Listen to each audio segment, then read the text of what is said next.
processos de formação dos vocábulos. Isso porque as palavras elas são formadas, elas foram criadas.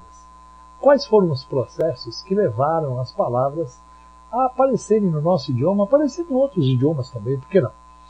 Quando eu falo em processo de formação de palavras, eu falo logo de cara de um grande processo, um processo importantíssimo chamado de composição. A composição é um processo que consiste em formar palavras compostas, isto é, palavras que sejam formadas por duas ou mais palavras. Você tem dois grandes processos de composição. O primeiro, a justaposição.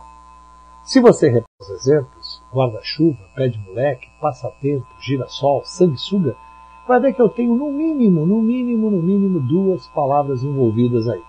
Em pé de moleque, inclusive, eu tenho 3 palavras. Já na aglutinação, se você olhar para os exemplos, eu também tenho 2 palavras no mínimo. É o caso de Planalto, é o caso de aguardente, é o caso até de você. Quando eu uno as palavras e mantenho a pronúncia delas, olha, isso é muito importante, o processo ganha o nome de justaposição. Então, guarda-chuva. Quando eu uni guarda-chuva, mantive a pronúncia das palavras guarda e chuva. Fiz o mesmo com pé de moleque, passatempo, até com girassol e sanguessuga. Observe, inclusive, que para manter a pronúncia de girassol e sanguessuga, eu coloquei um S a mais, que você já aprendeu na aula de estrutura, se chama isso, consoante de ligação. Consoante de ligação, esse S a mais, que foi colocado só para que a pronúncia se mantivesse. Já na aglutinação, eu perco alguma coisinha. Repare, em planalto, eu perco um O, porque planalto vem de plano alto. Água ardente, quando foi dar aguardente, perdeu um A. E perna alta, quando se transformou em perna alta, perdeu um A. Qual é o perigo desse primeiro passo da nossa aula? São as aglutinações. Algumas vezes nós perdemos a noção de quais foram as palavras que se envolveram para que acontecesse a palavra que a gente está analisando.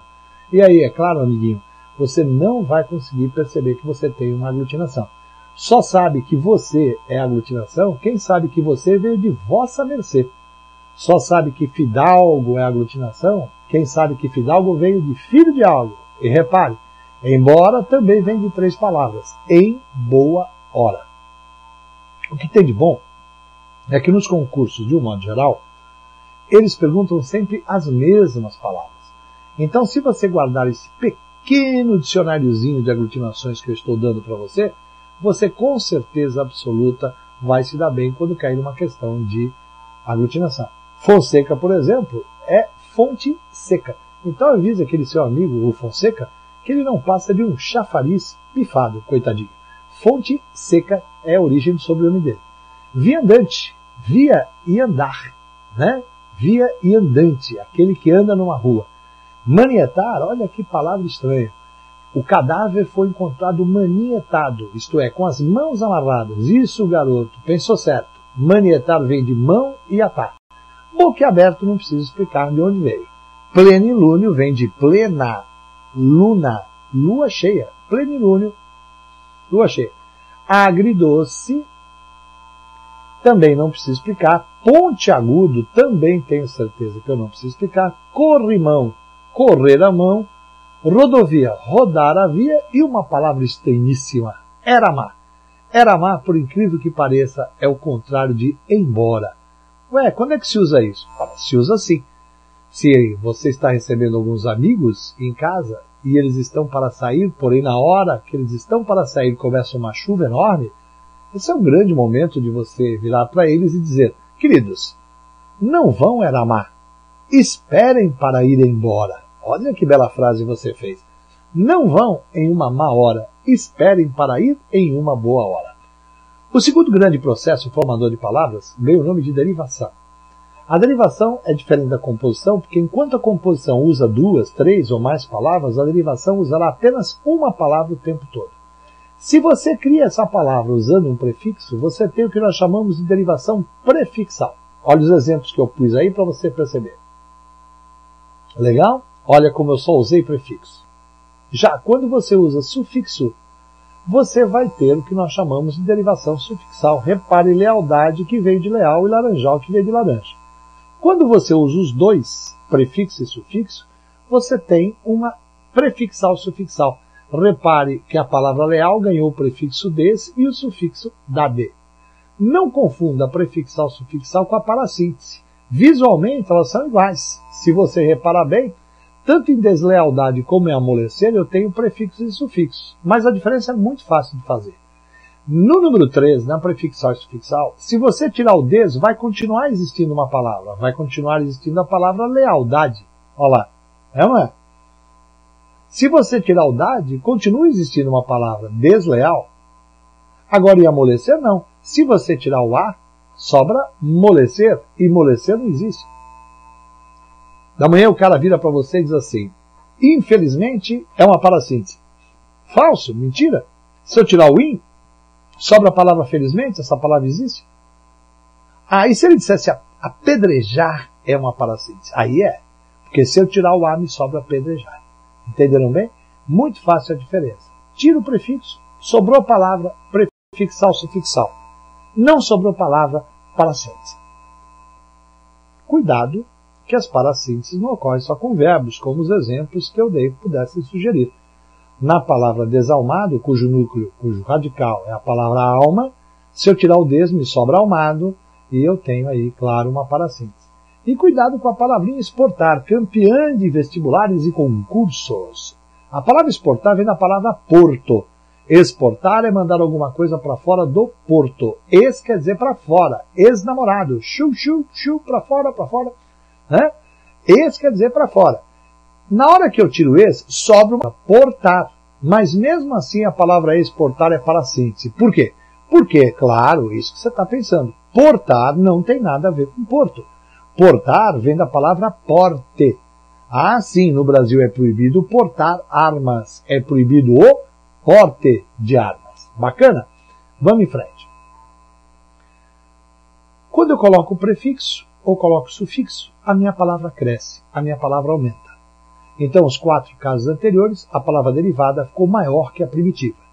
Já nesse caso, a palavra derivada vai ficar igual à primitiva. O que vai mudar é a categoria gramatical dela. Olha que interessante.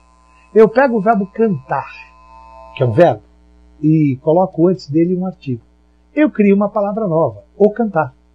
Só que eu criei essa palavra sem aumentar o tamanho da palavra primitiva. Continuei usando as mesmas letras. O que mudou foi a categoria gramatical. Quando isso acontece, chamamos ao processo de derivação imprópria. Olha outro exemplo. Não normalmente é usado como advérbio.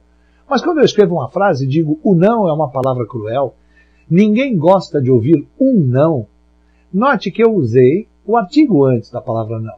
Transformei esse advérbio num substantivo. Não alterei a estrutura da palavra, a ortografia está idêntica. O que eu mudei foi a categoria gramatical. E assim vamos nós. A palavra não funciona como advérbio de negação. Agora olha que loucura. Se você puser um pois, ele vira um advérbio de afirmação. Professor, posso sair um pouco? Pois não. Olha, quer dizer a mesma coisa que vá. Sim, está liberado. Então, eu só mudei a categoria gramatical. De advérbio de negação virou advérbio de afirmação. Professor, eu não sabia que o não podia significar sim. Então aprenda também que o sim pode significar não. Escuta, posso viajar com os meus amigos, ficar um mês fora de casa, mãe? Sua mãe vira e fala, pois sim, sem vergonha, vai ficar em casa e não vai sair. E aproveita e vai lavar um pouco de prato. Quando ela falou para você se pois sim, significa dizer que ela concordou com a sua ideia de viagem? Não mesmo. É porque o sim que ela usou, com a conjunção pois, tem sentido negativo. Outra derivação imprópria. Todo mundo sabe que coelho é um nome de um bicho. É um substantivo comum. Agora, há pessoas que têm como sobrenome a palavra coelho. Veja, coelho como sobrenome é substantivo próprio. A primeira pessoa que usou para seu próprio sobrenome a palavra coelho, óbvio, pegou esse nome no substantivo comum coelho. Mudança de categoria gramatical, derivação imprópria. No princípio do século passado, um camarada chamado Aleixo Gary montou uma empresa de limpeza urbana do Rio de Janeiro. Ele contratou alguns homens, distribuiu a eles escovão, balde e um jaleco. Nas costas de cada jaleco vinha bordado o nome da empresa dele, Gary S.A. Só que ninguém falava Gary, todo mundo falava Gary. Onde é que está o homem do Gary? O homem do Gary não passou hoje? E com um pouco de tempo, as pessoas que trabalham na limpeza urbana são até hoje chamadas de Gary. Champagne, uma região da França. Um padre chamado Dom Pignon inventa uma maneira de colocar gás no vinho. Podia chamar esse vinho de borbulhol, de bolix, resolveu prestar uma homenagem à região em que ficava o convento. E chamou esse vinho borbulhante de champanhe. E até hoje nós sabemos que o champanhe fabricado na França ganha esse nome. Os demais ganham o nome de espumantes. Note que a região se chama a Champagne, é feminina, mas o vinho é o champanhe, tá? O vinho é masculino. Eu tomei um delicioso champanhe francês e nunca uma deliciosa champanhe francesa. Que mais para você? Uma pedreira no Rio de Janeiro cortava pedras de granito em forma de paralelogramo. No Brasil todo essas pedras são chamadas de paralelepípedo. Lá no Rio, principalmente pessoas idosas, chamam essas pedras de macadame. O professor aí mudou a palavra, não mudou não. Eu só adequei a língua inglesa à língua portuguesa. Note que eu estou saindo de um substantivo próprio para um substantivo comum. Mais um belo exemplo de derivação imprópria. Que mais? Sanduíche. Era um lorde de uma região na Inglaterra e que tinha o vício de jogar cartas. Passava o dia todo, a noite toda jogando carta. Seus empregados levavam para ele pedaços de pão com carne, que virou a comida do Lorde de Sandwich, o sanduíche. Bacana? E dá uma olhadinha nessa última frase. Já olhou? Percebeu que nós temos 3 palavras com sentidos completamente diferentes, só que escritas da mesma forma? Olha onde é que está primitivo. Ó. Claro, esse mal, o advérbio, é a palavra primitiva. Eu não estou bem, eu estou mal. Até porque, para conseguir o mal, eu precisei pôr um artigo. Então aí eu mudei a categoria gramatical de advérbio para substantivo. Se eu perguntar como é que se formou a palavra o mal, você dirá derivação imprópria. Por outro lado, observe. Mal, conjunção. Olha só, mudou o sentido. Mal perceber o mal que fizeram é o mesmo que dizer logo que perceber o mal que fizeram. Note você como esse mal mudou também a categoria gramatical, além do sentido. Outro caso interessantíssimo de derivação imprópria. Vamos repetir então? Nos casos 1, 2, 3 e 4, a palavra aumentou, porque você colocou o prefixo e sufixo. No caso 5, a palavra ficou absolutamente igual. O que mudou foi a categoria gramatical dela. E o número 6, a palavra vai diminuir. Isso foi uma descoberta interessantíssima, né? Normalmente, o que surge no idioma é o substantivo, para depois surgir o verbo. Primeiro se inventou o telefone, para depois se criar o verbo telefonar. O contrário é inconcebível. Eu pedi para alguém se eu posso telefonar, se ainda não inventaram o telefone. Agora, isso nem sempre ocorre. Existem alguns verbos que vieram antes dos seus substantivos. Primeiro, se falava lutar, combater e namorar. Muitos anos depois é que surgiram as palavras luta, combate e namoro. Quando se percebeu isso, deu-se a esse processo o nome de regressiva. Por quê? Porque se você reparar bem, a palavra derivada, luta, combate e namoro, perdeu uma letrinha. Luta perdeu o R, combate perdeu o R, namorar perdeu o R, virou A, o A virou O. E além disso, eu chamo essas regressivas de deverbais porque a maioria dos exemplos são de verbos para substantivo. Só que amanhã, alguém pode chegar para você e perguntar, escuta, conta para mim, como é que eu vou saber que uma palavra é regressiva? Está aqui como é que você vai saber. Toda vez que você vir uma palavra que termina por A, por E ou por O, repare, luta, combate e namoro.